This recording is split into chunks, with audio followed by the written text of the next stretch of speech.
as you know, becoming your own best friend is a universal journey for all of us. And so, how do you help your clients on this journey of self-acceptance, self-love, self-worth?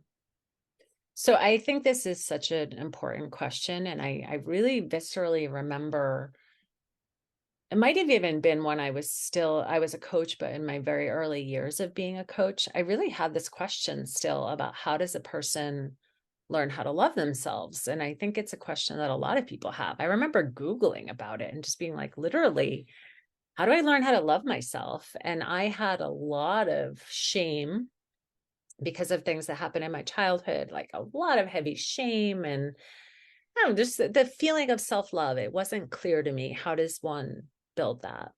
So I do love that over the decade plus now of being a coach, I feel like I have really tapped into methods of building self-acceptance and self-love that first, yeah, I feel for myself and I share with clients. I think the most important concept is self-compassion and then learning how to generate a feeling of softness and tenderness and gentleness with oneself. And I have this group coaching program, Turned On Living, and we spend a month on self compassion in the beginning because I feel that for anyone to take risks and to do something new, we have to talk about self compassion first. Because otherwise, as soon as things get tough, the critic comes out and it's like game over. It's hard for people to continue without learning how to be in a kinder, more accepting relationship with yourself. So there's a wonderful book called the Self-Compassion Workbook that I use in the Turned On Living program.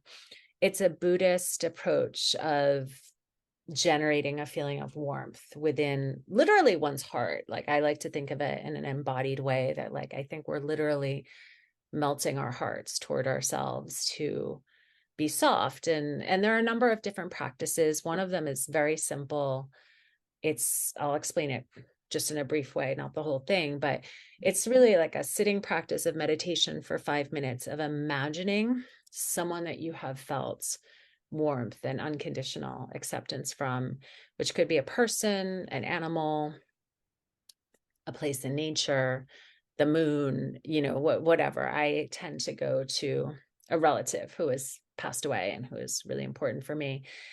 And just imagine that person sending love to you, smiling at you, like feeling their warmth and being in relationship with it. So this is, I mean, and this is one of those practices that can rewire the brain, like the research on Buddhist monks that, the parts of the brain that are associated with love and self-compassion get more lit up with time, the more one practices this kind of thing.